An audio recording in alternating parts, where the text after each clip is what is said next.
As there are reports today that Germany, get this, offering $1 billion to the United States to just lay off of the sanctions on the Nord Stream 2 project, the pipeline.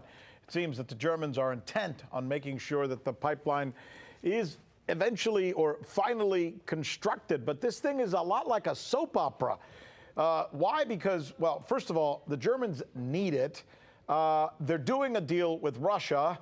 And unfortunately, the United States does not want Germany to do a deal with Russia. So it's like, I mean, these are like scorned lovers going after each other in this bizarre deal. Joining us now to talk about this, former British MP George Galloway. George, it's almost like, how dare you want to hang out with them when you could be hanging out with us or me, right? When I say scorned lover, that's what it seems like a soap opera, this thing.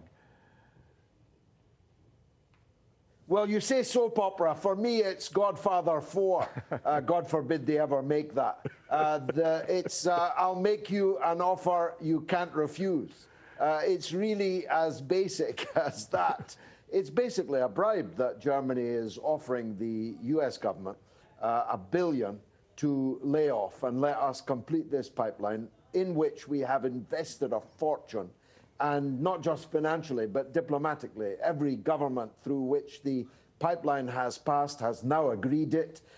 There's not much more of the pipeline still to be laid, and it will provide for ever more cheaper gas than they could ever get from the less than constant stream of shale oil from the United States coming thousands of miles across the ocean at great environmental as well as higher financial costs. So in a way, they are offering you the offer that you can't refuse. And it's going to be interesting whether you accept it. I don't need to tell a man like you, a man of faith like you, you'll gaineth $1 million, but you'll lose your soul. You'll lose your reputation. And people will see it as what it is, a transparent bribe to lay off, protection money, in other words. There's an interesting part of this story that developed earlier this week with Navalny's story. That is the opposition leader from Russia, who Germany is wanting the whole world to know that he was poisoned by Russia. Russia is angry for Germany for not supplying toxicology reports. But all of that aside, it seemed like for a while they were doing that because they were starting to go soft on Nord Stream. Now it's looking like they may have been looking for what, a better deal from Russia on it or something?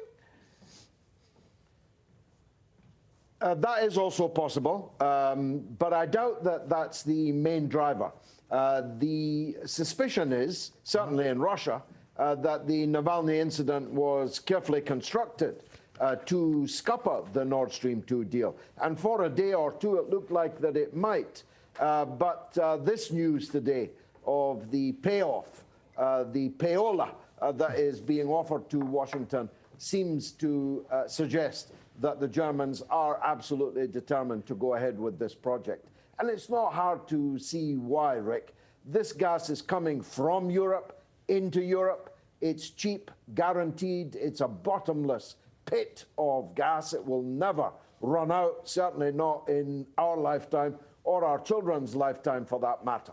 And so it's a good deal for everyone concerned. From Russia's point of view, it's a secure customer forever and a day. So much has been invested in this, diplomatically and financially, economically, that the Germans are definitely keen to see it to a conclusion. The big question is, will the U.S. accept the bribe? Right. That's the question. Well, you know what? I was coming back at you with this. Explain to our viewers why the United States is so hell-bent on not seeing Nord Stream happen, why they're even willing to sanction countries that are essentially, in the past, our allies to make it happen or not happen. And even now, your allies, some of your oldest friends, are being threatened, basically, browbeaten and bullied. To pull out of an economic deal that is in their own national interest.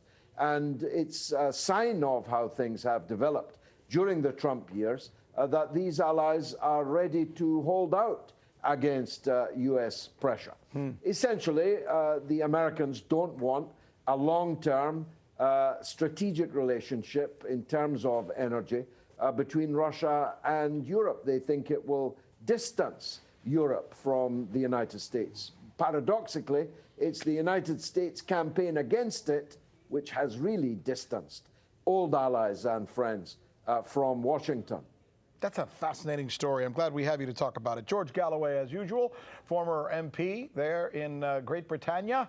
My thanks to you, George, and we'll look forward to talking to you once again. Thank you.